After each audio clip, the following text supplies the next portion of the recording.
New early time. We're going to test out this early time for all you East Coasters and abroads.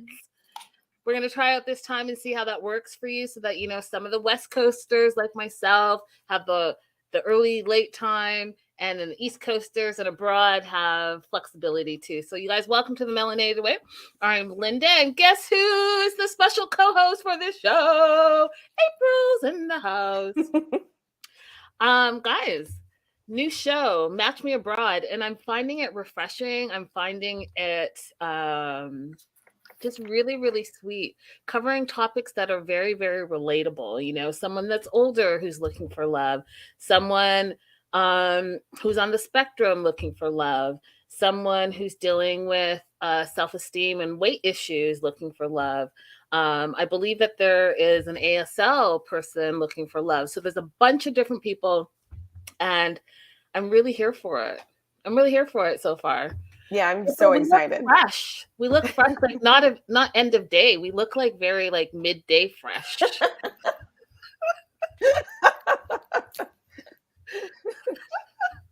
The day has not drained me yet. Right? That part. Guys, welcome live chat. Shout out to Crystal and Stevie. We see you in the live chat. Go ahead and take a moment to like and subscribe to both my page as well as April's page, who is streaming simultaneously on her page right now. So everyone, welcome. Let's get into it. Overall thoughts of this first episode, season 1, episode 1 of Match Me Abroad. I already like it. I'm already hooked. I'm into it. Producers did a good job. And Susan said the thing that resonated with me so much: seek help wherever needed. That part. So let's do a little breakdown. We'll start with Susan because they started with Susan. I'm going to go ahead and give you the synopsis of each of the singles, and then we'll talk about what's going on. So Susan, she's 52. And she's a New Yorker. She's packing her bags and her dog child, Calliope, to find herself a Latin hunk. But can she check off her laundry list of must-haves? She has a long list of must-have required situations, including a full head of hair, financial independence. We'll talk about all the things that she's looking for before she gives up on love forever. So, what were your overall thoughts on Susan? I actually was surprised that when they asked what was on her list, that she wasn't more inward, because I felt like she could find those physical attributes in New York. That part. Hey, Gretchen. So one of the things I thought was interesting is that when we got introduced to her, she said she was 50, but she's actually 52, which, I guess neither here nor there. But it made me wonder if they'd filmed this earlier, like pre-pandemic or during the pandemic, or I wasn't sure about that part. But she looks amazing regardless of how old she is. She credits it to lots of wine and Botox.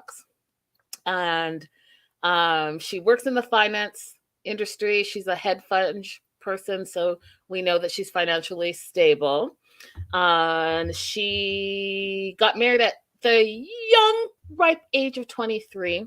Her ex-husband is a doctor. I guess between his hours and his career, they drifted apart, April. They got divorced by 26, and she's been single ever since. She says her love life has sucked since then, and dating in New York City has made her tired. Now, have you been to New York, April? Yeah, I never lived there. I've only been as a visitor. Okay. I was bi-coastal for about a year. And so I love New York men. I do. I do. I love the swagger. I love the bravado of it all. But dating in New York is definitely not the easiest of places to date because there are so many people and it's like a go type of situation. So it's interesting to me because I look at her and I think, from 23 to 26, she was married, and from 26 to 52, she's been single. And I'm sure there have been, men in and out. And like she's talked about, she's tired of like swiping. And she gave a really good example. She's like, you match with someone and you think it's great, but then, there's that tendency to look on who else you can match with. So there's no like substance. And I thought that that was really relatable. Mm-hmm. Sense that, yeah, it's like we're in this microwave world now where dating is like, oh, well, yeah, I match with so and so, but like maybe I'll match even better with someone else. Thoughts? Yeah, no, I think that she's right. I think that if you're going to use apps as your primary source of dating, you have to give yourself a limit of how much time you're going to spend looking at new people so that you can focus on the people you've already matched with. Is that how it works? Because, I don't online date. So, I think, well, I mean, I'm no expert, but I think that the more you spend time swiping, the less time that you're really paying attention to the people that you are matching with. So if you give yourself a limit, like I'm only going to swipe on new people on Mondays, and the rest of the week I'm focused on having conversation with the people that I've already matched with, getting to know them better, going out on dates, so and so forth, then it will probably work out better I mean, than I think somebody who that's really swipes every good. day. I think that's really good advice, but I feel like it's like, you're watching a show and you're on your phone. You're watching a show and you're on, Instagram or YouTube or whatever. Like you're multitasking. I feel like dating nowadays is like multitasking. Like you don't want to put all your eggs in one basket just in case. But then at the same time, like Susan said, if you're not really putting that effort in, then perhaps you're not digging down to that next layer, which could be an amazing layer. Like you might be missing out. That's all I'm saying. Yeah, well, between 26 and 50, I think she had time to slow down and just stop swiping for a few days a week. What we do find out as well is that she spent some time about 20 years ago in South America and she loved it. So she wants to go back to that living the vida loca lifestyle. So she's going to go to Colombia to find the love of her life. And so one of the things that you mentioned at the top of the show is something that she swears by. She's like, she's a big believer in seeking help when you need help. So, for example, she's like, I go to therapy, right, to deal with my mental Hmm. health. I want to look young and fresh, so I deal with my beauty. So, whether that's makeup or Botox or whatever, I seek professionals for that. So, why not seek a professional in her love life, considering she said, quote, her ticker is off, which I think is the only time that April, she's referred to herself and like, okay, maybe some of it has to do with me. Right. Because the rest is like her list. Woo, her list. Gretchen says, I met my husband on Tinder. Do you still have him saved as so and so tender in your phone? Well, that's her husband though, so. I would do it. It'd be like husband Tinder. So Susan is matched with Juan Nino, and I'm going to pull his picture up right now. So this is Juan Nino. He's a Colombian matchmaker. I'll read you the synopsis. It says, based in Colombia, matchmaker one takes on Susan, who we're talking about, but he's also going to have Nathalie and Chad, who we both haven't met yet. So there are two other matchees that we haven't met yet. And you guys, one of the things I didn't realize after watching this first season premiere is that there are a bunch of people that we haven't met yet. So each of these matchmakers, each of the matchmakers are taking on at least 2 or 3 people. So one of the things I think is interesting, April, are all the matchees like going to be out there, and are they going to hang out with each other, and like, or are they just going to be separate and living separate lives? What do you think? I would like for them to be separate and living separate lives because I didn't enjoy when we watched on 90 Day Fiance when Cesar went on the group meet with all the other guys in Ukraine.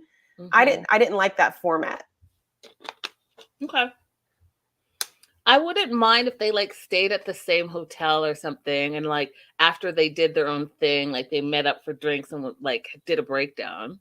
That I mean, yeah, okay. I wouldn't mind that. But Okay, not a so group date. not a group date. Gotcha.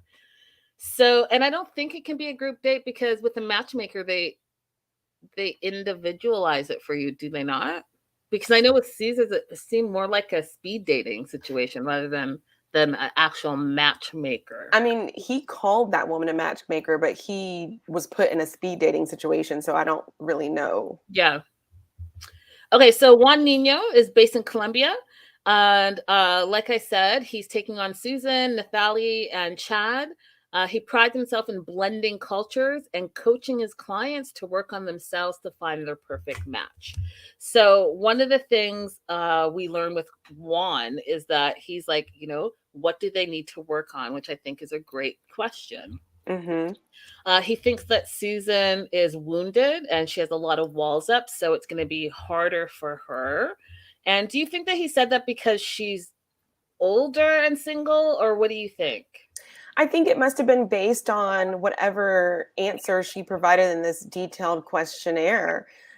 He could probably see when, okay, so for me, whenever I ask somebody what they're looking for, if they start out talking about physical attributes, I'm like, this person is not as emotionally available as I want them to be for me. Like, because I need you to start talking about what you've dated people in the past who look exactly the way that you want them to look, and it did not work out. So start off by telling me, what are your emotional needs that are not being met that you want going forward? Absolutely. I agree with you 100%. So, she's very picky, Juan says.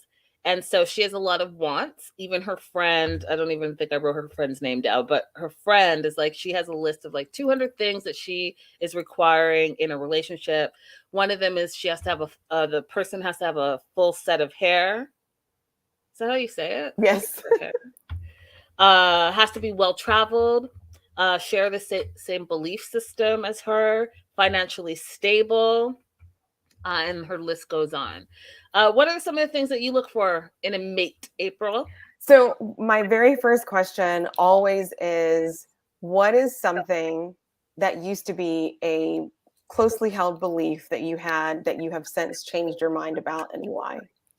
That's a really good question. 'Cause I want to know, how do you take in external information, and how willing are you to self-reflect? It's a really good question. And then my second question is always, would you date a transgender person? It's always your second question? Always. That's good to know. Yeah, let's get to the point. Go ahead. I'm here for a good time, not a long time. Let's get straight to it. That's right. What does Miss Debbie say? Miss Debbie says, the sunset of my life. In the sunset of my life. I always ask, one of the first questions I ask on a date though is, I know that you think that you're single, but is there anyone else that thinks they're in a relationship with you?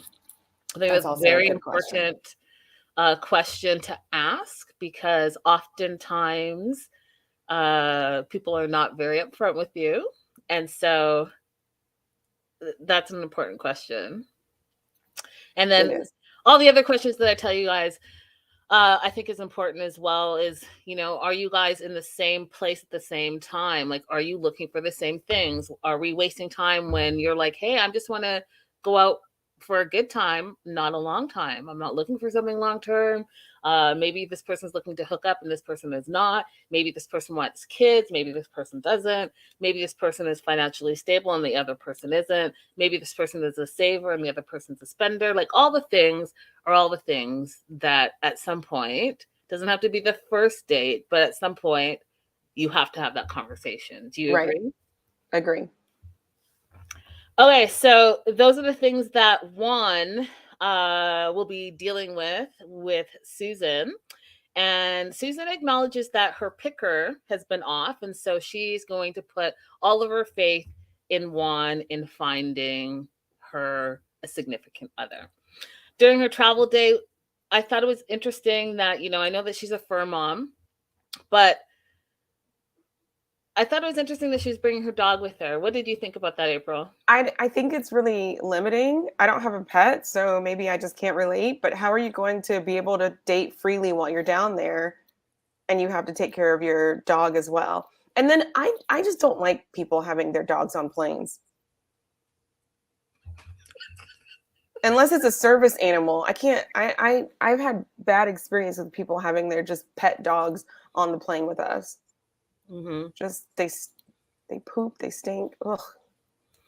So one of the things that I think is interesting, and I feel like this may be something that we look at, but this might be her crutch, right? And I understand that she's a fur mom, and I get it. It's important, and I understand it to all the animal lovers out there. However, I do agree with April. I think it limits her because you don't even know who you're meeting yet, and you're already saying that this is the thing that is most important to me, and you have to be okay with that no matter what, right? Which I understand, that's your pet and your pet is your pet, but I feel like she is already putting limits on who she's allowing herself to be exposed to. Mm-hmm. So like, are you leaving the dog at the hotel while you go on your dates, or your dog going on the dates with you?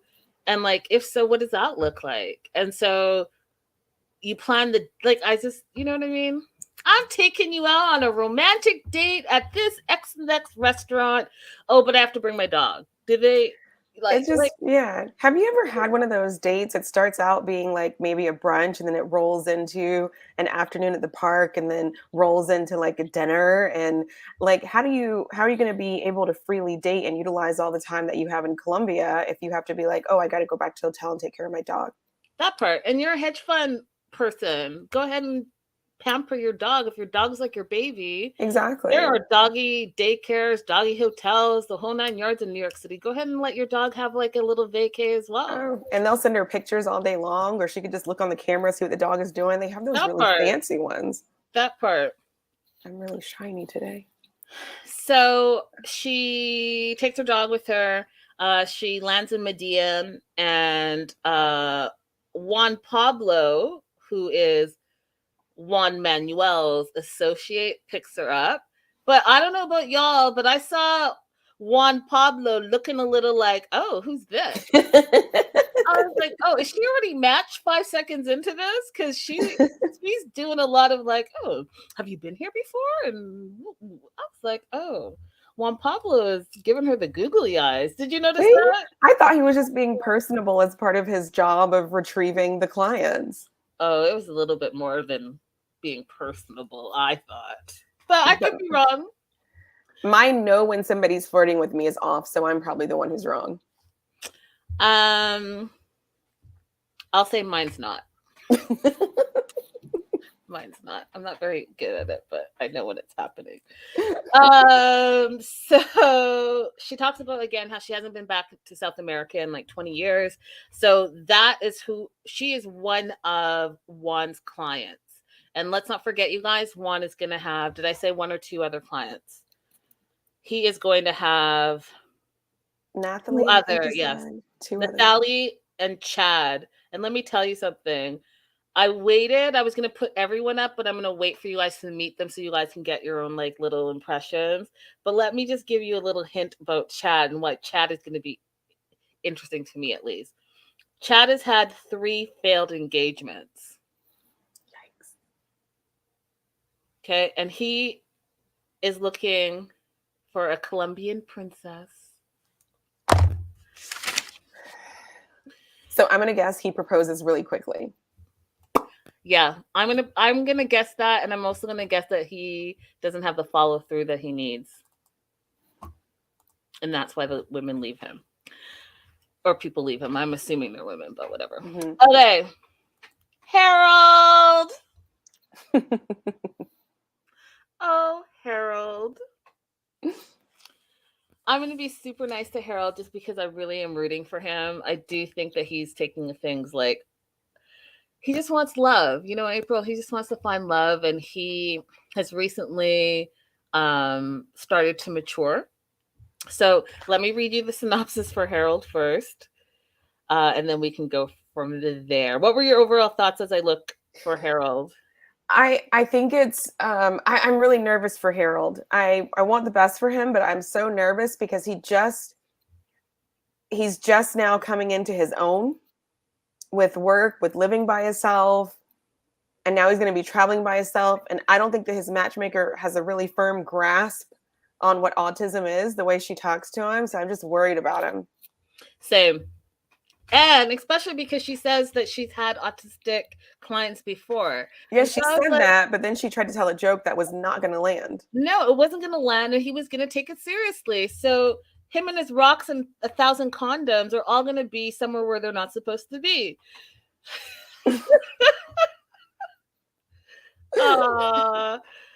Bi-Coastal Closet Chronicle says, I can't believe I made it to a live. Love you too. Hooray! You made it.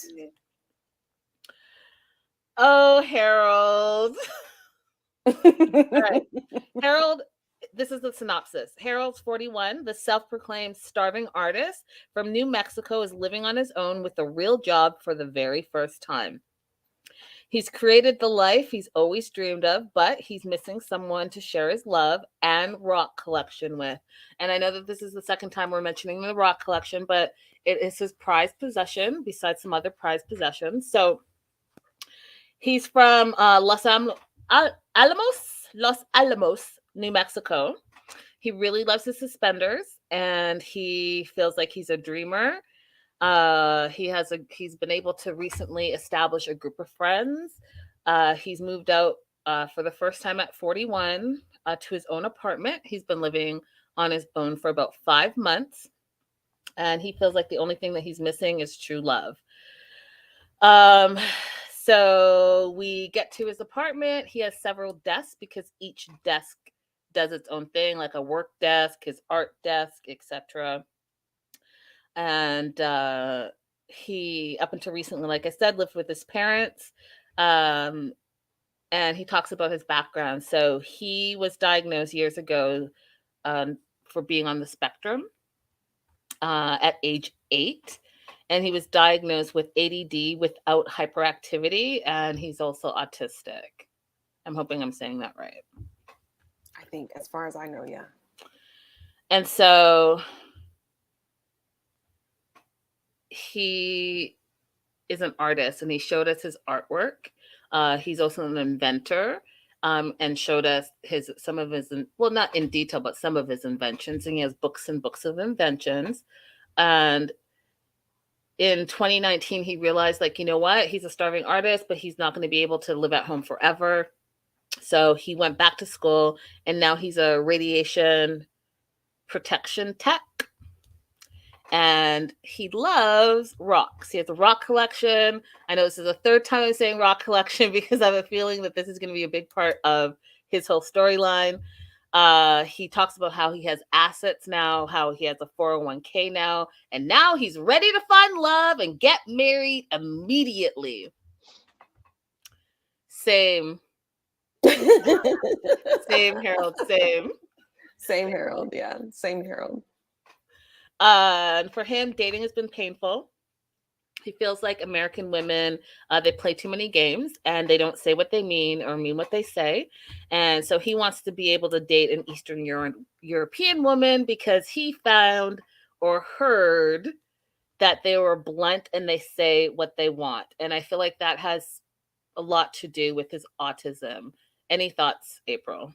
I think that if he was dating someone who understood what autism was and that he wants and needs very direct and clear communication that doesn't require him to guess what the meaning is, he would do just fine with American women. But maybe there's not that kind of dating service. I would assume by now that there would be that kind of dating service specialized, but I guess not.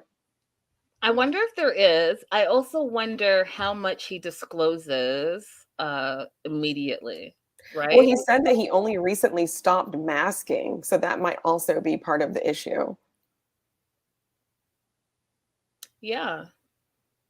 Right, because I would think that, let's say I matched with someone online and they were on the spectrum, but maybe after like 1 or 2 dates they haven't mentioned that, then I'm just going to think that they're a specific way.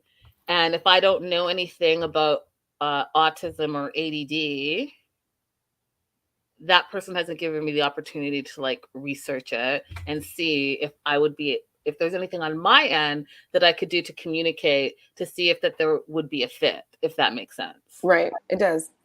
right? But I mean, he would have to say something, and I don't know if that's something that you say immediately or you don't. I don't know. I would hope that he would Well, allow. I told you I dated the one autistic guy before. You He said did. it right away. He said it up front. But I still made a joke that didn't land. So it didn't go well. Right? So, I mean, I guess we'll find out.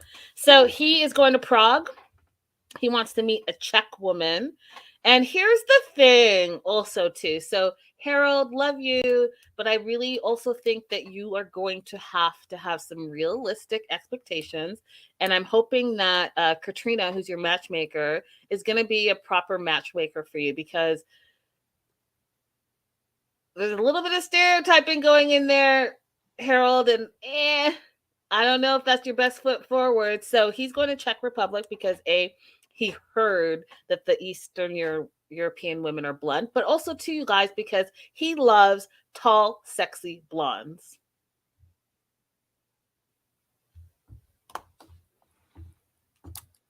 So Harold took an honest look at his life, as honest as he can be, self-evaluating, and he said, "I don't have a real, I don't have not a real job, but I don't have income that would support me being in a relationship. So I'm going to go back to school and get the income." And then he said, "I live with my parents. That's not going to be helpful with me getting a relationship." So he got his own place. Like, he's able to logically look at the things that he needs Yeah, in order to have a relationship. yeah. But yet he still looked at himself and said, "I can get a tall European blonde woman. Maybe I'm the one who's wrong." I'm just saying, like, you again set yourself up for success, and I'm not saying that he can't get that, but he should also not limit himself to what he thinks is his ideal. Mm-hmm. Now, let's meet his matchmaker. So we meet his matchmaker, Katerina. She's based in Prague. This is the synopsis. Czech Republic. Katerina puts her blood, sweat, and tears into being a professional matchmaker and relationship consultant. She has an 80% success rate and will be taking on Harold and Michelle, who we haven't met yet, as clients.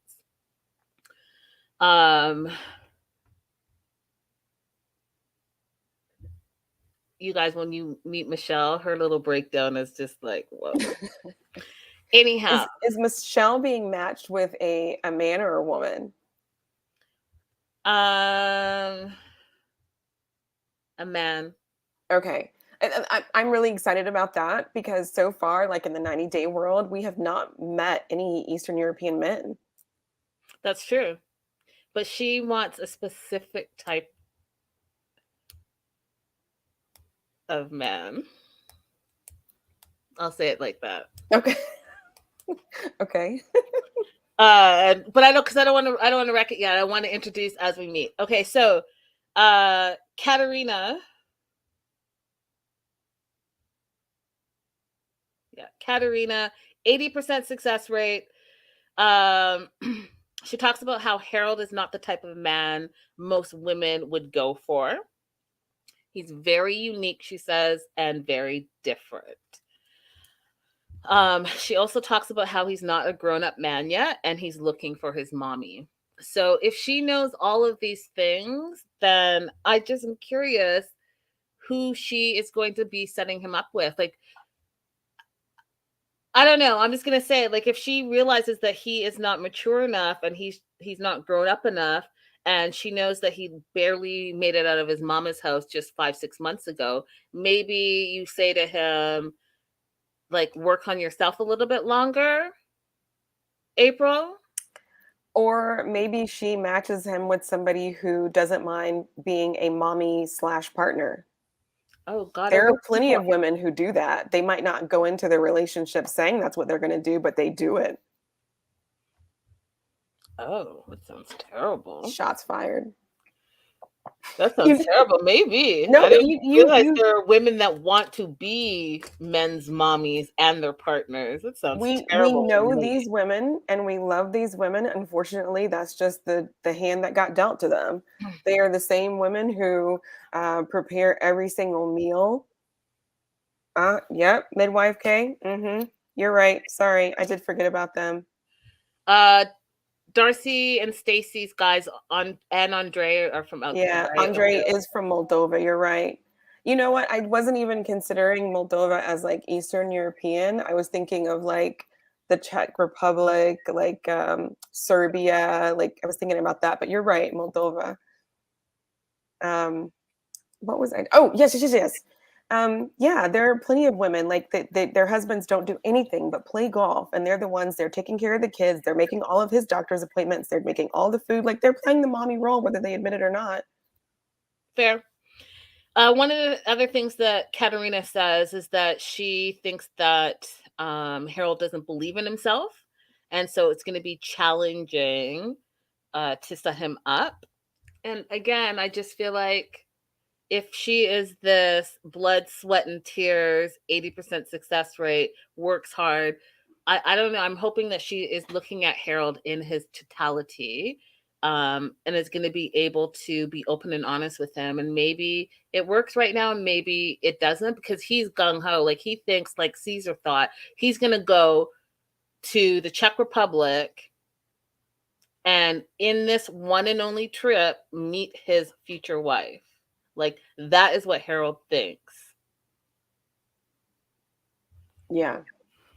Okay, so then we meet Deborah, his mom, Harold's mom. She seems very, very sweet. She's really concerned because she even says that Harold has done a lot of growing up in a short amount of time. And I would think that she wants him to continue to go on that trajectory. And I'm just assuming this. I don't know that this is to be true, but if he's lived at home till now, 41 years old, I don't think that he's probably traveled abroad by himself before. I think this is probably going to be his first time. I don't know if any of you guys have gone to Prague before, but it is a very open city, and I just hope that I just really hope that he doesn't get lost in the shovel. Shovel? That's a good way to phrase that. That's a good Yeah, way to because phrase I wanted that. to say something else, but my mind said, Linda, stop it. It's a beautiful city, you guys, by the way. Like so much history, amazing food. If you ever give the opportunity to go, please go. So mom's really, really concerned about him. And she's also worried because, anytime that they've had to take care of something for him, he's just like he's lived at home, so he's right there. They could fix it, and he's going to be halfway across the world. And if something happens, she's not going to be able to just go and fix it. And then I don't know, like Harold, your first little apartment, super cute. Your little like half bunk bed situation, and your all of it was very cute to me. And then he went 360, you guys. Midwife Crystal says, never been there, but I remember the go-go dancer from there too. I mean, you're saying enough right there, Crystal. That is all you need to know. So, okay, back to Harold. So Harold goes from 0 to 360. So, like I said to you guys, he wants to meet his wife on this trip, and he's convinced that he's going to meet her. So he's decided that he is going to go, and this is April where you're going to come in a lot too. He's going to go meet up with an attorney because he wants to get a premarital agreement in place because he wants to take care of all the tech matters, right? All the technical things that you need to do before you get married. So he meets up with Dan Monty, who is, I'm assuming, a marriage lawyer, Family law, family yeah, law, divorce, yeah. divorce lawyer, something, right? And he sits down and he just starts talking about his intellectual property. This is where we learn that he wants to protect what he calls his assets, which are his artwork and his invention books. Because his inventions are going to be world changing and they're going to be worth like $10 million, $2 million. His books upon books upon books, and he wants to make sure that when he meets his tall, sexy blonde in the Czech Republic, that she is not a gold digger, because that money is money that he's made and his inventions that he's made before he met her, and so that should be his. And if she stays with him for a long time, then he's willing to share. So he doesn't want to divide the assets. And so he wants to know a little bit more about uh, this whole premarital agreement. Dan says, okay, but so what does your fiance think about all of this? And Harold's like, well, I haven't met her yet. And Dan was like, oh, I've never come across this situation. Now, April, from an attorney's point of view, go ahead and speak on that. Oh, okay, Crystal. Crystal says, I respect Harold for trying to do some research with a lawyer in general. Other folks haven't. That's true. This attorney that he consulted with might feel differently. I would have felt like this is a waste of my time. Because you can't make you choke. Oh my God, I almost spit my water on It's like, imagine somebody calling me and saying that they want me to talk to them about a K visa, but they don't even have a fiance yet. You're wasting my time. Mm-hmm. The information that he's looking for, I think he could have found online, as far as like the basics about a prenup, which is good to research. But you're sitting down with someone, you think they're just going to give you a blank prenup and you just fill in the name. That's not how that works. I mean, I agree. I think that he jumped the gun a little bit. I mean, at least meet the person, and even after meeting them, if you think that that person's the one, then yeah, I can understand. You're like, hey, I am going to go ahead and talk to you about a premarital agreement, but you haven't even met the person, and maybe you might feel differently after you meet the person. You might not even think that you need it. So why not meet the person first before you go to this free consultation to an attorney that probably makes like at least a couple $100 an hour, that he could have consulted on someone who actually really needs services rendered immediately. And a prenup is not really going to have a lot of validity attached to it unless the other party has an opportunity to review it, have a lawyer look at it if they want to. So it's not really something that you're going to do in a week or two. Yeah. I mean, so Harold feels like he was doing his due diligence. And Dan, the lawyer, says, here's what you need to do. Step 1, go ahead and find the woman. Then step 2, go ahead and list your assets, right? Because you guys, I know we're saying all of this stuff, but like his assets are non-tangible right now, right? Yes, he said he mentioned a 401k. I guess that's tangible. But the other assets, like these inventions and his artwork, I mean, I know that it's important to him, but like no one else has assessed it for its worth. Yeah, he thinks that having it drawn means that if later on it becomes an invention, that a wife can't share that property. And that's not exactly how that's going to work, because to go from drawing to actually being something that's manufactured and sold, there's a lot of steps in between there, and she could be involved in those steps. Right. So he is packing up. He's getting ready to go. He's got his clothes picked out. His mom's there to take him to the airport. He goes ahead and calls Katerina. Katerina does this condom joke that, again, didn't land at all, because he took her seriously, right? And that's one of the reasons he chose to go to Prague is because he believes that they're very direct. So Right. I just hope that he doesn't think that now he's going to go and get a bunch of jiggy, right? Because that also too is how he's going to interpret that.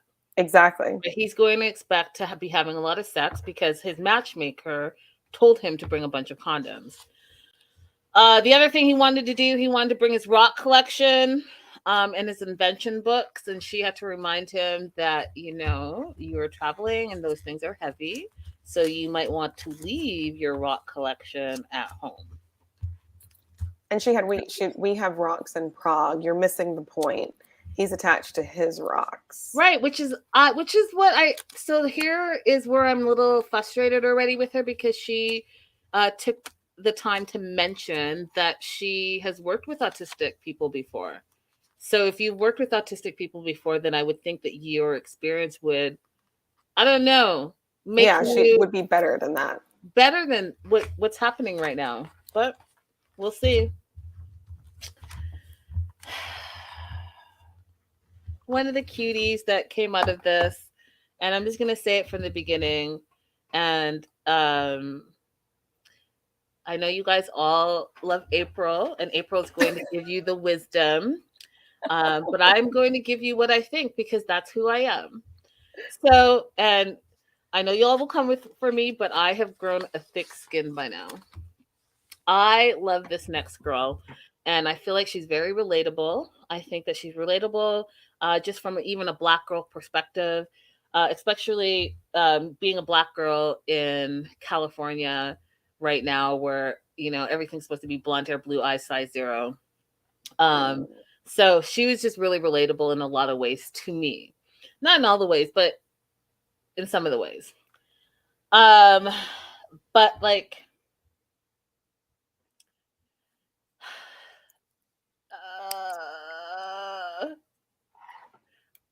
April, like I said, April is going to go ahead and school us. She's already schooled me, but I still have not let it go. I think that this next girl is a beautiful soul. I really do. She came across very sweet and very like ambitious and looking for love. And I just think that her name is unfortunate. I think that it's an unfortunate choice, and I want to talk to her mom, Yvonne, because there's an Yvonne, a Jennifer, who else did I write down? A Marilyn, Tamika in her family. And so Stanika, I just need to know where that name came from and what's behind in the meaning of it, because I just could see her being teased as a child. And I think that that's unfortunate. That's all. Well, yeah, I grew up mostly in Georgia, and I just can't imagine being named Stanika when Stankonia came out. I don't know what that is. That would have been unbearable. Like Outkast has an album called Stankonia, which is really, really popular. If you're an Outkast fan, you know it. Okay. So yeah, that would make her the butt of some jokes, but I like unique names. So I also have, my name is April, and that's only because I'm the 4th child, and my parents were really over it, and they only had me to be a playmate for my sister, so I didn't get like a cool, unique name. But my sisters are Tria, Latanya, Yvette, Theodora, Glenda. My cousins are Sharia, Shantika, Shanique, Nikita. Like, we have these kind of names in our family too, and I felt like the oddball for not having a cool, unique name among everybody else. No, I'm about the cool, unique names. My Ghanaian name is Dafia. It means born on Friday. Aww. That's a lot of information for y'all, by the way. But let me write that down, Sophia. It's not Sophia. Thank God you didn't hear me right. Now I'm going to Google what is it, born on Friday, and it's Afia. Afia, Afia. Some people spell it Afua. Afia. You know what? I went to school with a girl named Afia Hinkson. I wonder if she was Ghanaian. She absolutely was, and she was born on Friday. Huh. So anyway, Stanika, if you're out there and you see this, I just would love to know the meaning of your name. That being said, I will give you guys the breakdown of Stanika. She's 32. Stanika lives in Mississippi, and while she may have zero experience when it comes to dating, she has definitely put in the work to discover herself. Abso-friggin-lutely. Now she's ready to share that with the sexy and confident Moroccan man. All right, so she's 32 from Jackson, Mississippi. She's a realtor. She also has her own business, a photo booth business. She's never in her 32 years been in a relationship. And she talks about being insecure. She talks about her weight. Back in 2016, she was 283 pounds, and she had that weight loss surgery, gastric bypass, and is down to 187 pounds. And she, in that, not only for the with the weight loss part of it, but also with the self reflection, and thinking about like her securities and insecurities. She's been working on all of that to become this fabulous butterfly of a woman. So she wants someone to love her for her, and she wants someone to love her for herself that can share her life with her. And she talks about she wants someone to love her whatever size she is, because she doesn't know if she's gonna always be, if she's gonna lose more weight, if she's gonna gain more weight, but she's at a point where she's accepting herself. And I just thought that that was a beautiful thing. Very. Because she does share how, like, growing up, that was a big thing where she felt like she was invisible. She felt like she wasn't seen. And part of it is she felt was her weight. She talks about how she never met an American man that treats her well. And a friend of hers is in a relationship with a man from Morocco. And that man treats her friend like a queen. And so therefore, that's why she chose Morocco. I want to know more information about this person. Hell yeah. So she believes her dream man is from Morocco, and so she's hiring a matchmaker, and we'll talk about that shortly. Now, here's the thing. Okay, Stanika, again, beautiful soul, very open about what she's looking for and her self journeys and all this stuff. And so I implore you to like research Morocco, because it was clear to me that you kind of know nothing about Morocco. Her matchmaker was not helping her when she was asking like what to wear, because she doesn't know anything about the culture. And matchmaker's like, just wear whatever. Ma'am, no, she cannot just wear whatever. That's what I'm trying to say. Let's set these people up for success. It's obvious to me that from the jump, we're looking at people who are looking for love and have been looking for love for a long time, right? So let's set them up with matchmakers. Yeah, you have an 80% success rate. Apparently, Nina, her matchmaker, has a 100% success rate. I'm going to need y'all to be open and honest with your matchees. Set them up for success. Yes. Okay. That being said, April says, I haven't seen many good examples. That being said, her matchmaker, Nina, gorgeous as well. So this is Nina, and Nina is a Moroccan matchmaker.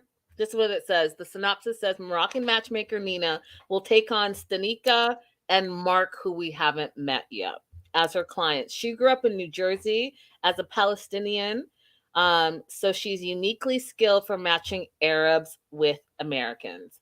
And she's especially excited to uphold her undefeated matchmaking record. So she's, American, New Jersey, born and raised, but her parents are from Palestine. And so she kind of knows both worlds.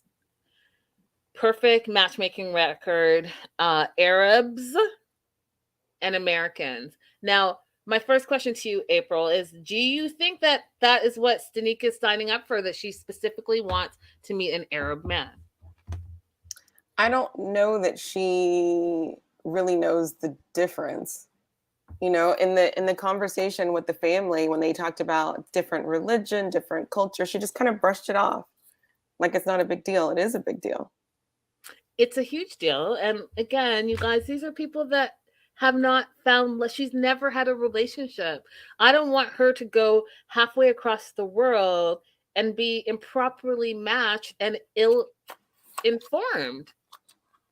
That's Yeah. not setting her up for success, in my opinion. I'm afraid of her having this as a first experience, but at the same time, I was a little bit confused when she said that she didn't have a boyfriend before, because she said that she her dating hasn't gone very well and men haven't treated her right. So you never had a boyfriend, you were only dating, you don't claim those boyfriends anymore, which I understand. I don't claim some of mine either. Like, Well, I what think exactly is going having a on there? boyfriend and hooking up are two different things, right? Okay, so she was having like, I mean, I don't know, but I know that you can only say these people are my boyfriends if they indeed were your boyfriends or significant others. Hooking up with someone is hooking up. But if they don't claim you, you can't claim them. I mean, that's how you start to have issues. okay. I will tell you something that I think is hilarious to this day. It's not even about boyfriend. It's just something that I was like, this is not true. So we'll call him Ricky. So I had a friend who I thought was a great friend, and his name was Ricky. Mm-hmm. And I'm making that is not his name, but I need it for this reference. Okay. So Ricky and I used to hang out all the time. Totally platonic, great friend. I thought we were like, he was like one of the besties. Until Ricky one day, I heard a rumor that Ricky was telling some falsehoods in our group of friends. So Ricky told his friends, because that's how it ended up, that him and I hooked up, which was 100% not true. Never happened, ever. Not once. Not even like a little peck on the cheek. None of that. And so when I heard this, I had to like talk to him. So I sat him down. I was like, "Hey, Ricky, are you telling people that we hooked up?" He's like, "Yeah, remember on, April 15th at 12 noon?" I was like, "That is A, very specific, and B, that never happened." Mm-hmm. Like, yeah, it did. I was like, "No, it didn't." And it was like a whole weird conversation because in his mind, it happened. It did not happen.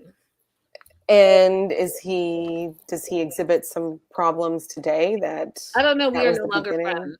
Oh, that's Sorry, really weird. not sorry. That's So, really anyways, weird. I say all that to say, so I mean, if you're claiming someone has to claim you back. You can't just make shit up and be like, "Hey, yeah, that was my man, and that was not your man," or "That was my woman, and that was not your woman." Like, Mm-hmm. we're all grown adults here. A hookup is a hookup. A date is a date. Even if you want to date and nothing happens, that doesn't mean that that's your boyfriend or your girlfriend or your significant other. If you go out half a dozen times, unless you guys specifically say we're exclusive to each other, you guys are not together. Like, let's all be realistic here. I believe that. Let's not all get all crazy and such. Okay, so back to Nina. Nina the matchmaker. Her word, she's undefeated when it comes to matchmaking. Crystal has a question. I don't really know. Crystal says they need to say success rate for what? You know what? I have a guess. I think they're saying their success rate to pitch the show kind of against Indian matchmaking, where Auntie Seema has like a horrible success rate. Oh, gotcha. So Danica, like Harold, is going to have a couple of challenges as far as I'm concerned. So one of the challenges is she's never left the country. So she's never left America, and now she's going to head halfway across the world to go to an Arab country that has different rules and regulations. She's going to get on a plane for the very first time. And if anyone is taking an extended trip, a long journey for the first time, if you don't have that experience under your belt, behind your belt, whatever that saying is, then it can be something that it's quite the experience. Do you agree, April? I agree. Okay, so she has that as well. She's also going to have the language barrier, right? So not only does she know nothing about Morocco specifically, but there can, and I mean, they do speak English, but there can be that language barrier there, as well as the religious component that I don't know. Has Nina talked to Stanika, and has Stanika said that this is something that's important or not important to her? Because as I tell you guys all the time, that's a conversation that you have to have. Even as my friend, April and I had to have that conversation because I didn't know what she believed and did not believe, and she didn't know what I believed and didn't believe. But we had the conversation, and that's something that you would think that if there was going to be a love relationship, which this show is based on, that your matchmaker would ask you that question. Yeah, I guess we'll get to know more of that when she gets there and they get together, or at least I'm hoping we'll get to know more of that. I'm also like really curious what like socioeconomic status is she gonna of matches is she gonna give to Stanika? That part too.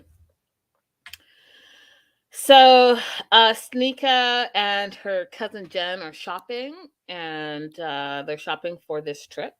And in that, Sneeka gets a little bit emotional because she's never been in love. She's never had a boyfriend, and her cousin Jen is also equally concerned because she doesn't want her to go halfway across the world and get her heart broken for the very first time and be by herself and not around like her friends and her family who have always been there to support her. But Sneak has all the faith. She believes in Nina, her matchmaker, to find her first boyfriend. And so she's going to do it. And in the meantime, she calls Nina with this outfit. It's like a little short jumper romper.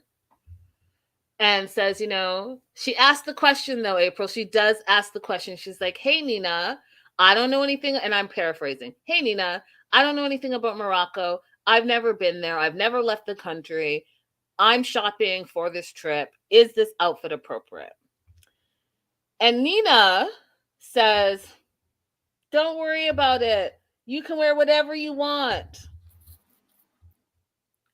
What did she say? She also goes on to say that it's modern and open-minded in Morocco. So yeah, just wear what you want.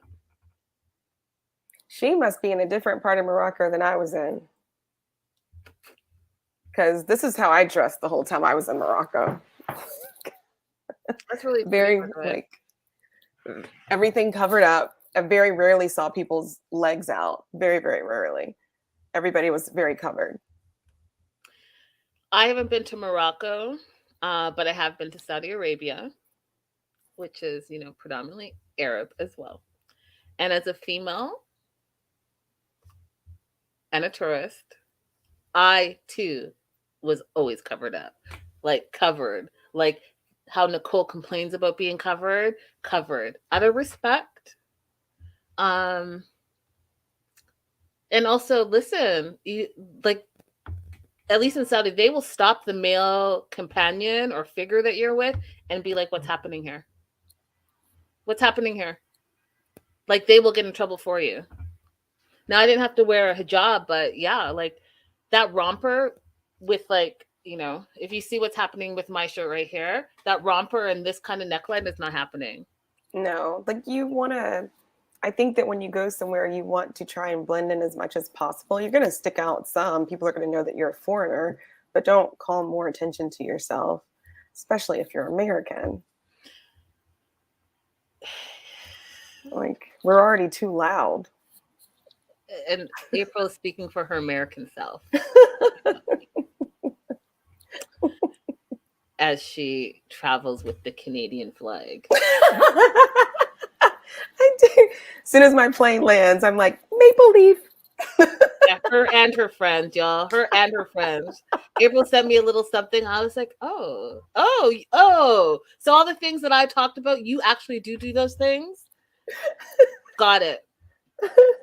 Got I it. try to be better than the average American, but let me tell you guys, the spirit gets you sometimes. It wells up in you when somebody like won't give you what you want and you're in a store. It like you could feel it coming on.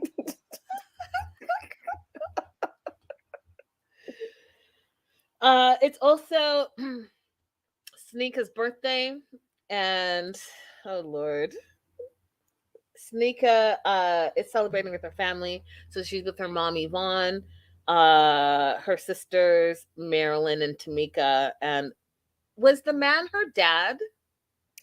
Or stepdad. Okay, because they didn't give him a little title name. There was no lower third for him. I was like, oh, he just sits there because he says something that I'm like, who is that? So she tells her family that she's going to Morocco, and they are not impressed. They are like, you don't know anything about Morocco, and you never even left the country, and you ain't never had a man. And her mom is like, you're not even supposed to be looking for a man. The man is supposed to be looking for you. Then they're like, this is how I just was like, oh God, this is a hot mess. Then they're like, the family was like, and why would you want to go over there and get a man from there? They want more than one wife. You can find your love right here in America. And then, because I just like was like, oh my God, this is gonna be fantastic. When the sister, okay, wait. When the sister is like, so how are you doing this? And Stanika explains that she hired a matchmaker and her name is Nina and such. And when the sister said, April, well, have you checked her credit ability?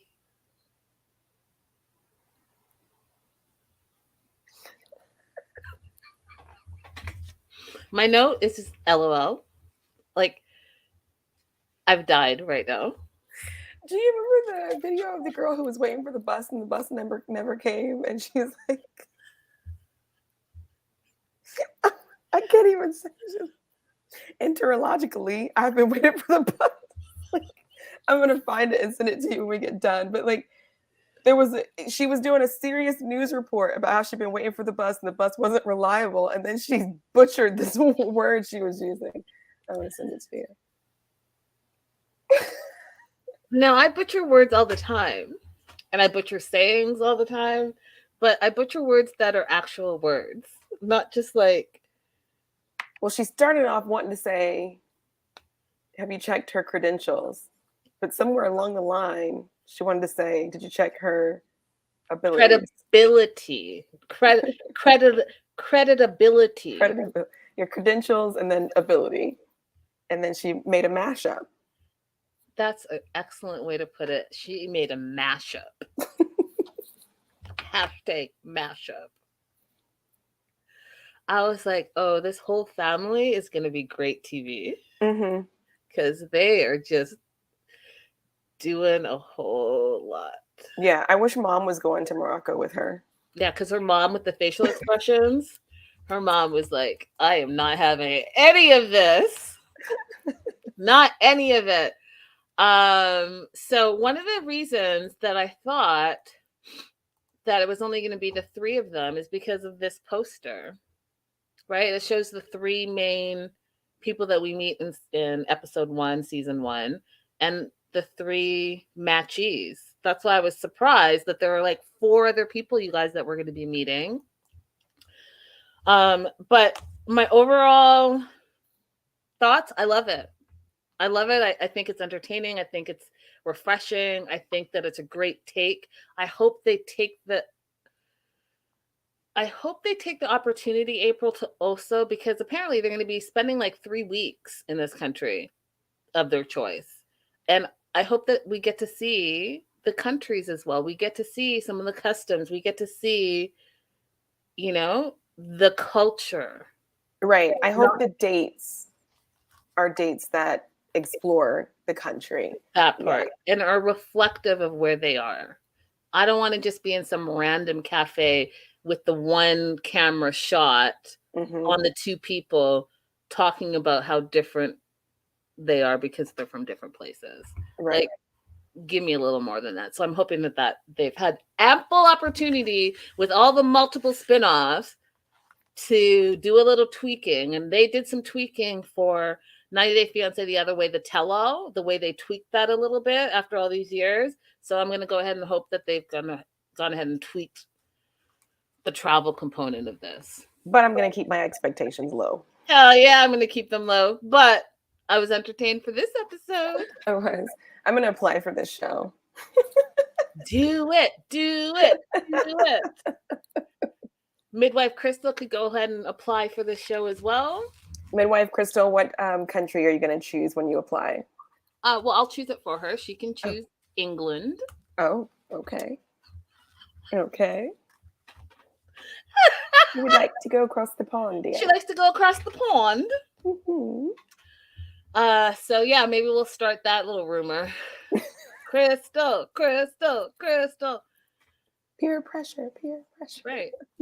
She ignores me when I do that though.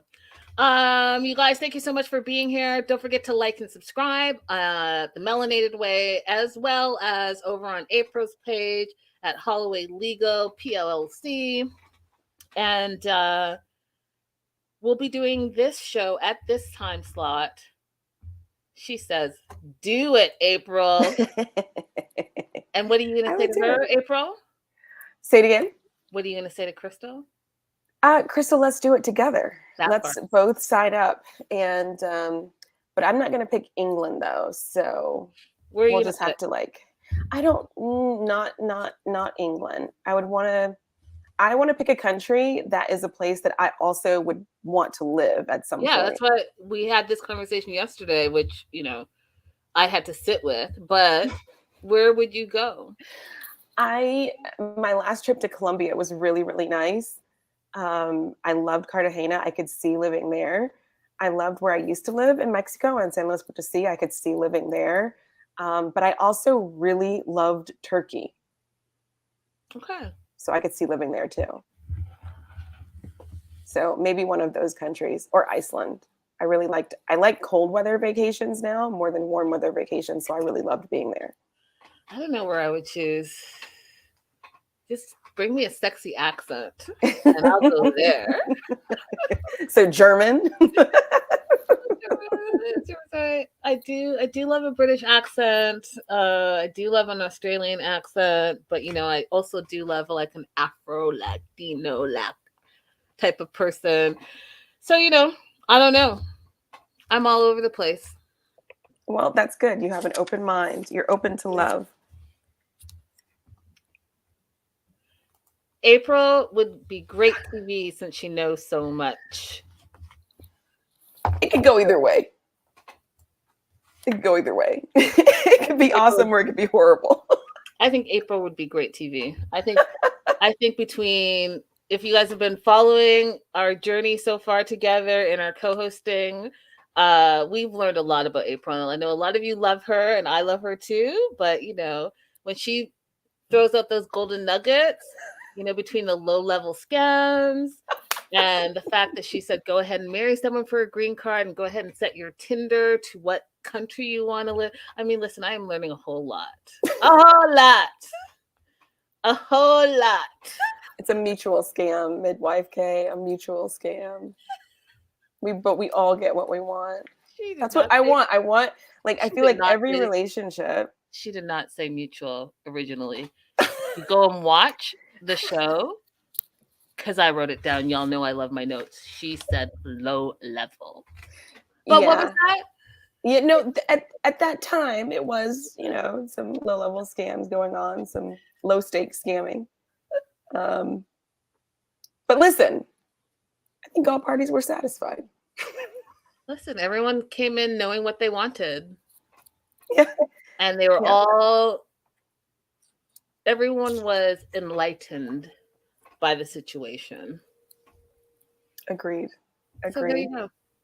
So come back, guys. Come back. We will be back Monday and Tuesdays, you guys. But what I was saying, so we're going to try this earlier time slot. If you're watching the replay, let us know what you think about the time slot for this show, because Match Me Abroad, we're going to be looking at this time slot on this date weekly. Until next time, you guys, bye for now. Bye-bye.